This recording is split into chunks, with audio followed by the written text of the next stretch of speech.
Today is a very rainy day. I did all my planting yesterday, or most of it. I'm probably a touch early.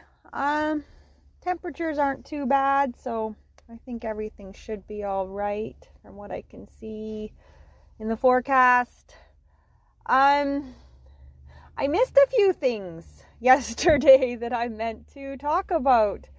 So this is just an addition to yesterday's podcast that was on recall and jumping and why we need to be connecting with our dogs and making sure we're nurturing those connections.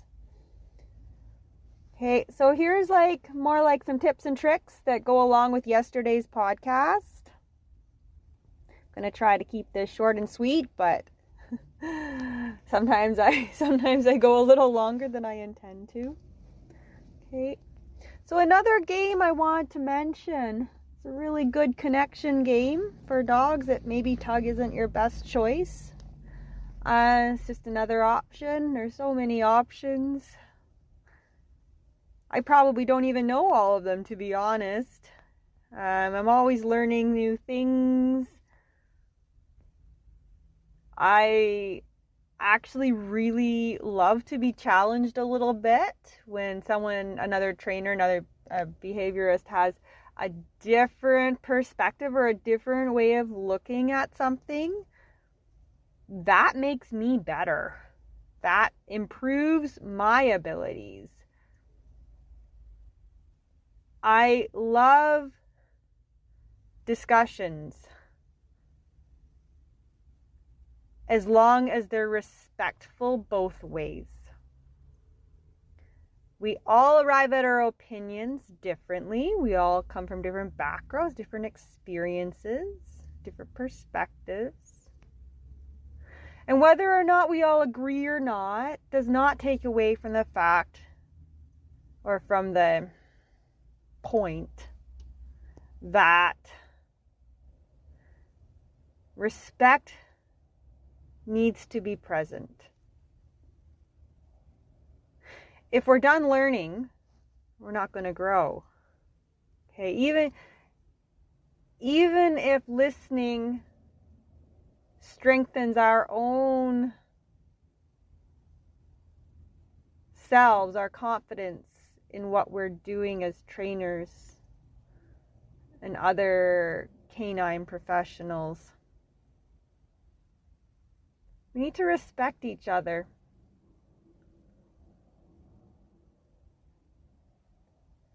If there's not respect there, I'm walking away.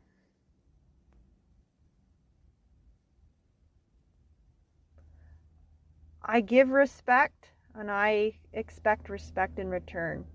It's a very toxic industry. Okay, I'm going off on a tangent now. That often happens with me. Just going to have to bear with me. I'll get to what I had planned to talk about. Okay, playing with our dogs. I mentioned the tug yesterday. I'd like to talk about the flirt. Not everyone's familiar with the flirt. I love the flirt. Nala loves the flirt. I have a dog that's motivated by everything under the sun. I wish I could share some of her motivation, high drive, high motivation with some other dogs that would be a little bit easier if they had a little more motivation. So the flirt toy, just look it up. My girl gets confused between the flirt and the tug. She grabs a flirt and she just pulls and pulls and pulls. She's a lot better now, but that's how we kind of started. So what do I do when I'm playing with the flirt? I just drop it. I just put it down. I take away what she's getting out of the pulling. So if I take away her ability to find progress in the pulling, I just put it down, game's over. Then she'll drop it, and we can go back to playing. That's just another toy you can use, another game you can use to refine your dog's training, your connection with your dogs, your communication with your dogs. Okay, so look up the flirt. I don't think I've done a video on the flirt yet, but hopefully I'll get to that shortly. Okay, recall, a bit more on recall. So sometimes I have found our dogs need us to get to their level. This can actually go along with jumping. They're jumping up, they're trying to get to you, right? Kneel down. Just kneel down, sit down, calm them down if they're jumping, if they're not coming to you, as long as they're in a safe area and you're able to. I know it's not always possible depending on the environment. You can practice this at home where it is safe or in their safe areas. Sit down. Yesterday I called Nala. I was pretty close to her. We were like maybe, 5 feet from each other. We're pretty close, maybe less. And she was playing with Finn, my in-laws' dog. They live in the same house, but we keep Nala with us and Finn's with them. Okay, so they were playing, and I wanted Nala to come inside. So I called her. She looked at me. You could tell she was a little conflicted because she wanted to keep playing, right? But she'd played a lot. She already had a big day, and I needed to get to class. So I kneeled down, and she came right to me, right? Because I got to her level. So in that moment, I didn't really have to go, come, Nala. Just kneel down. It was very simple, very basic. She walks over, gets a pat, sometimes kisses, and we go in the house. Okay, calm is important too when we're working with our dogs. Our dogs love calm. And even if you have a really excitable dog, I am of the opinion or the perspective that they still love calm. Okay, sometimes our dogs get really worked up and they need help with the calm. Dogs are really happy when they're just content, right? Just content. Sometimes we think our dogs are down. They're just content. Content is a good thing. Calm is a good thing. Them not being able to calm themselves down, they're struggling. They're struggling in those situations, okay? They might appear happy on the outside, and maybe they are, like they're excited to go for a walk, a run, but calm is a good thing, and we should always be nurturing calm as well, okay?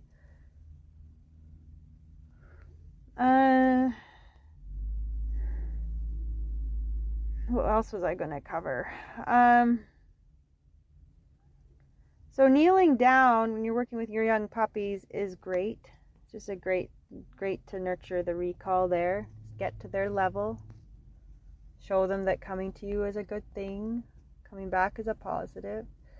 If you have a couple puppies that are playing with each other and they start getting a little too riled up, or even if they're not, just practice calling them back. Practice their obedience, their training in more challenging situations. Practice their listening. Practice with them their listening skill, their hand signals in some distractions. You might have to work up to that a bit, but just starting with them playing with each other, calling them back, praising them, calming them down, then they can go back to play. They're seeing that coming is actually a good thing. They're getting positive feedback from that, and they still get to go back and play. So nurturing that habit. When our dogs form negative habits, which is often the case when I'm contacted or other trainers are contacted, other people working with animals, often the struggles have become so much of a habit by that point that now you got to break the habit. Breaking habits are not easy. I'd say 90% of the time we think, especially when we have the younger dogs, we're like, oh, they'll grow out of it. Well, no, they probably won't. Most of the time, they're not going to grow out of it. They need direction and guidance to nip behaviors, unwanted responses in the bud. And the attitude they'll grow out of it, you're just allowing habits to repeat and repeat and repeat. And then by the time you actually do ask for help, it's going to take a heck of a lot longer to get back on track. Okay. When I give people little training plans or little notes, and after the first week, oh, they're still barking, well, or they're still doing blah, blah, blah. Okay.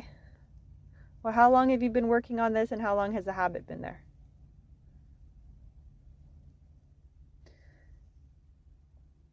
Your dog, sometimes our dogs also will get a bit worse before they get better because suddenly you've changed your routine, right?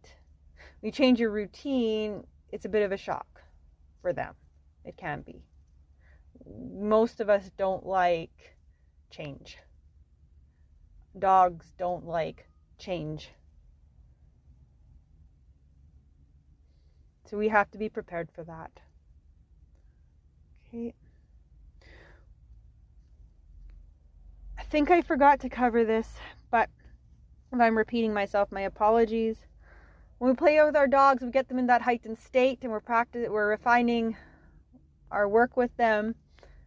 We're nurturing our bonds, we're connecting, we're engaging, etc., etc. We're practicing getting them to the heightened state and giving them directions. When we're doing that simultaneously, they'll be able to better respond to us in more challenging environments. I know I've covered that on some level. If you have a reactive dog, you want to practice that. Okay, because reactive dog is usually a low threshold dog, if not always.